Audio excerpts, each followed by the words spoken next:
Hindi ko support. So I made sure na talagang I felt comfortable na parang pamilya po kami sa set. Parang ang dali para na sa akin naging komportable sa isa't isa. Yes po. At saka yung mga Come on, coworkers, tulad ng sabi nga nila, yung mga staff namin doon, mga nakatrabaho ko na nung time pa lang ako. So, komportable na din ako sa kasama. Pero Andrea, anong feeling na? Siyempre, matagal may ka-love team si Kian, di ba? And then, na-shock sila pagbalik niya ng rom-com, iba na yung ka-love team.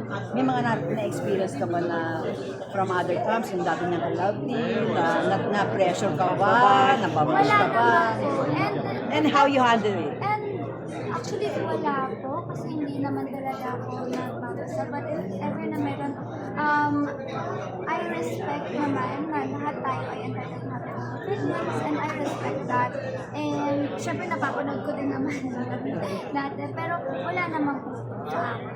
I think marami din naman nagsusupport sa show natin. Oo, kahit yung ka-love team mo sa kabila, isusuportahan daw itong Pride, sabi nila. May love team ba? Hindi, may mga naliling sa'yo doon, mga fans ka rin. May Kyle, may fans club din na Kyle Andrea, di ba? So, susuportahan nila yun. What about you, Ken? Yeah. Ay, mga dating ng ka-love team, mga fans nyo doon, susupport din daw. Yes. Siyempre natutuwa lang sila na at least finally nakabalik na rin ako. Kasi matagal na sila nagbe-beg na makita ulit ako sa TV.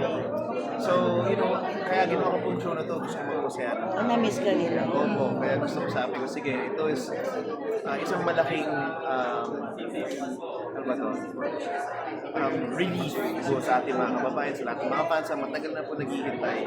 And I just want to bring the magic back. Yung saya po, back sa TV, sa ating mga kababayan. Siyempre, dami problema.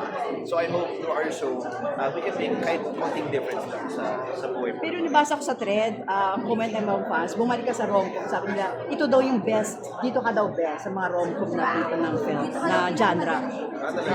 May medyo action, na comedy, na rom-com, and yung forte mo, ganyan.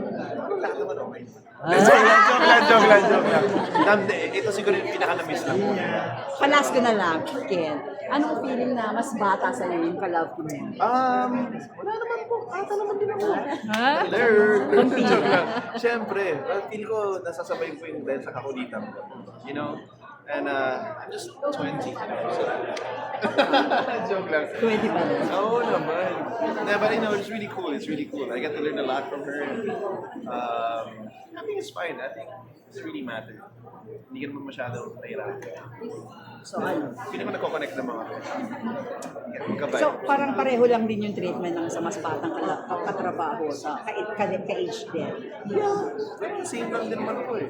Parang Walang adjustment, walang... And sa industry naman po namin, sanay naman kami na nakaka-work namin. Iba't ibang edad po. So wala naman din ganun talaga. Thank you guys. You guys are awesome. Yung batch po, yung naka-yellow wristband,